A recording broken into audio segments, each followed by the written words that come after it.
Using a data set of traffic counts, I will show you how to get the best possible growth outcome using an index match combination and the compound annual growth rate equation.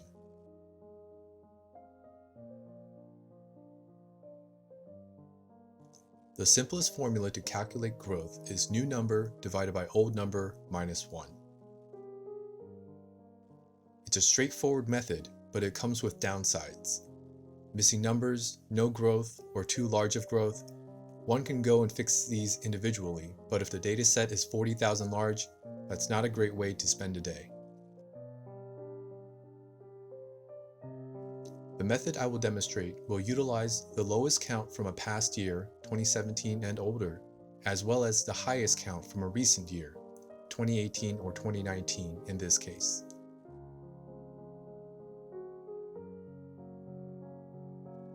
Using the min and max functions, we can find these two values quickly. However, these values shouldn't be used in a simple growth formula. Rather, these values should be calculated using the compound annual growth rate equation. We will start off by finding how many years span between the max and min values. For that, we'll use an index match combination to return each value's respective year.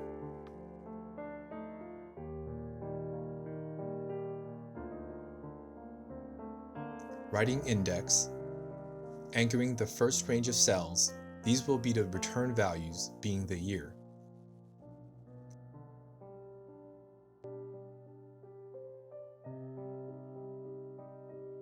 The number 1 indicates which row to look at.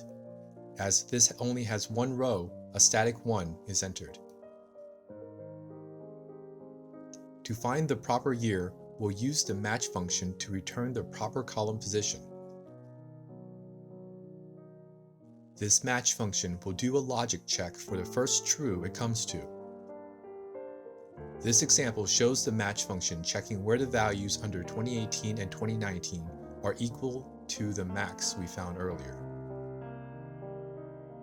The same index match formula is written to find the year respective to the min value. These two years will be subtracted to return the number of years spanning the min-max value.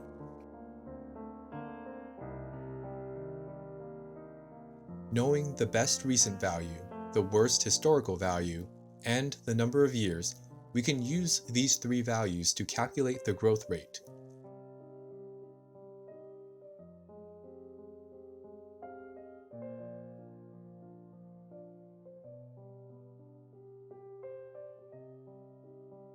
It won't always be a positive number, but this method will give you the best outcome to show how much a particular intersection has grown using a given data set.